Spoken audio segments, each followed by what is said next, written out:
डर का धंधा इतना अच्छा होता है कि इसमें दोनों तरफ फायदा होता है, दोनों हाथ में लड्डू होता है। और इस डर के धंधे की शुरुआत जो है इस दुनिया के भीतर अमेरिका ने किया।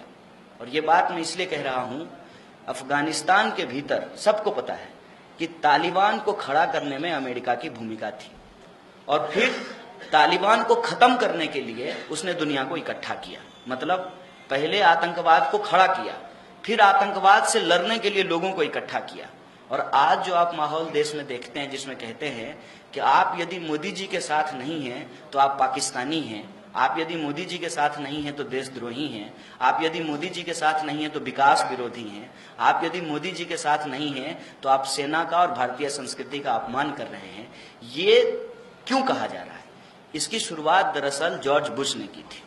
जॉर्ज बुश ने कहा था कि तालिबान के खिलाफ लड़ाई में, ओसामा बिन लादेन के खिलाफ लड़ाई में यदि आप हमारा साथ नहीं दे रहे हैं, इसका मतलब आप आतंकवादियों का साथ दे रहे हैं।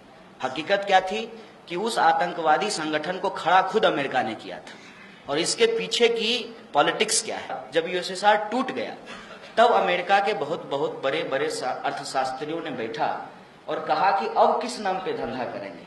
अब तो रूस टूट गया, लेकिन यह हुआ कि अब रूस नहीं है तो किसके बहाने जो है रक्षा का बजट बढ़ाया जाएगा, डर का जो है धंधा कैसे किया जाएगा, हथियार कैसे बेचा जाएगा।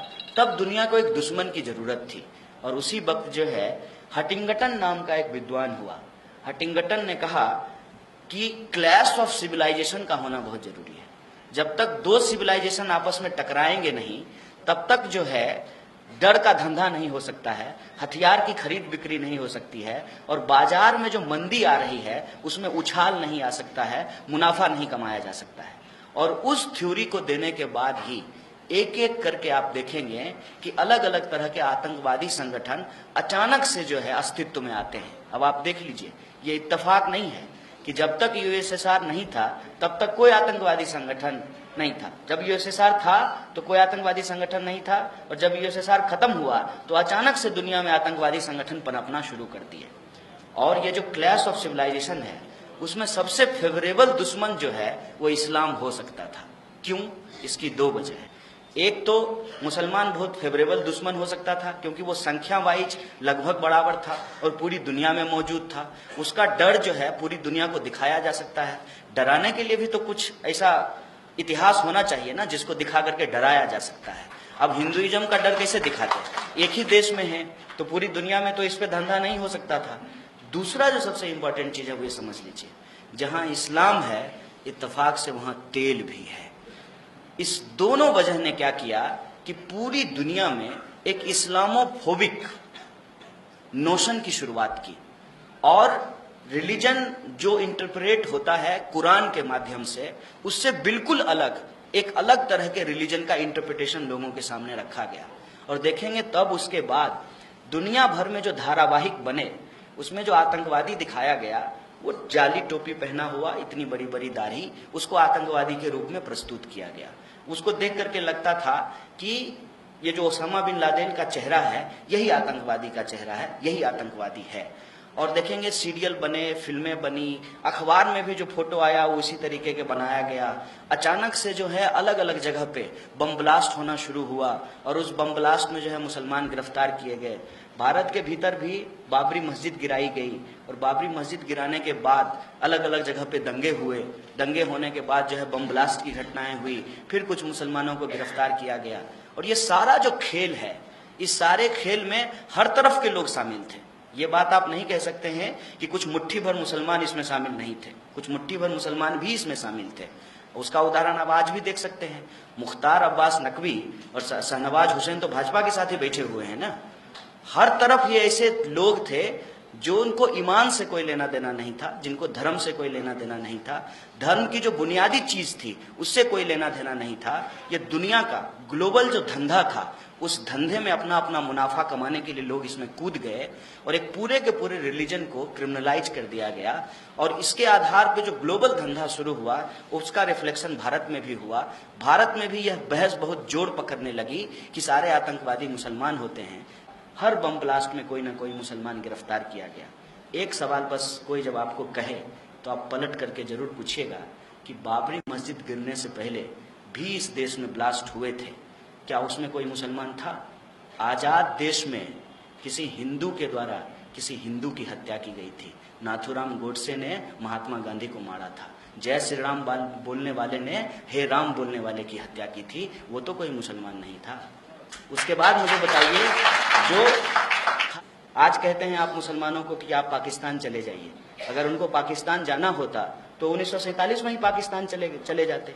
मौलाना अबुल कलाम आजाद जो देश के पहले शिक्षा मंत्री हैं, ये लोगों को याद नहीं है, देश के पहले शिक्षा मंत्री हैं। 1857 के विद्रोह में पीर अली को भी फांसी दी गई थी, वो भी एक मुसलमान थे। और राम प्रसाद बिस्मिल एक ब्राह्मण के साथ एक मुसलमान अशफाकुल्ला खां भी शहीद हुआ था। ये बात लोगों को याद नहीं है।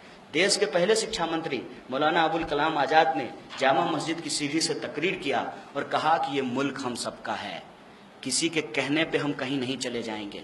इस मुल्क की मिट्टी में हमारा भी खून पसीना है, हमारा इतिहास यहाँ से जुड़ा हुआ है। हम सारे के सारे लोग अरब से चल करके यहाँ नहीं आए हैं, हम यहीं पे पले हैं, बढ़े हैं। और उस धर्म की जो खासियत थी और जो पुराने धर्म थे जिसमें छुआछूत था, उसकी वजह से लोगों ने छोड़ करके इस धर्म को अपनाया है, क्योंकि ये पीस की बात करता है, बराबरी की बात करता है।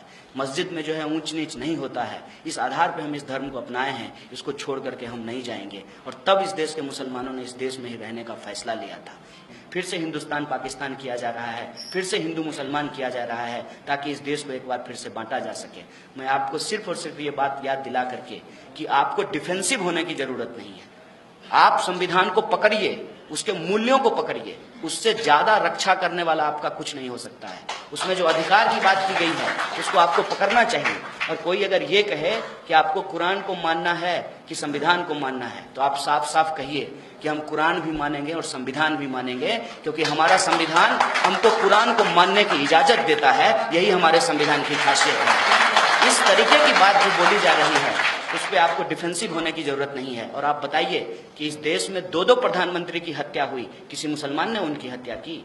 इस देश में गांधी की हत्या हुई, क्या किसी मुसलमान ने उनकी हत्या की? और आप कहते हैं कि मुसलमान के होने से जो है हमारा हक अधिकार छीना जा रहा है। तो उनको बताइए कि इस देश के भीतर मौलाना अबुल कलाम से जो है वो पहले शिक्षा मंत्री बने थे, उसके बाद कितने शिक्षा मंत्री मुसलमान बने ये मुझे बता दीजिए।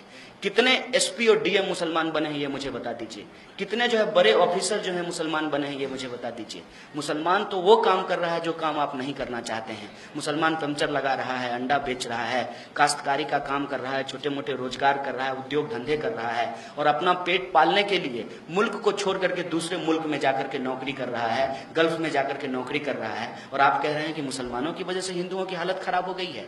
ये एक गलत बात है और इस गलत बात पे आपको डिफेंसिव होने की जरूरत नहीं है, आपको ऑफेंसिव होना चाहिए। बस एक बात दिमाग में रखना चाहिए कि कोई भी कौम का रहबर बनकर के आए और ये कहे कि हम धर्म बचाएंगे, तो उनको भी आप बराबर जवाब दीजिए और कहिए कि हमारे अल्लाह के पास बहुत ताकत है, अल्लाह ताला हमारी रक्षा करेंगे।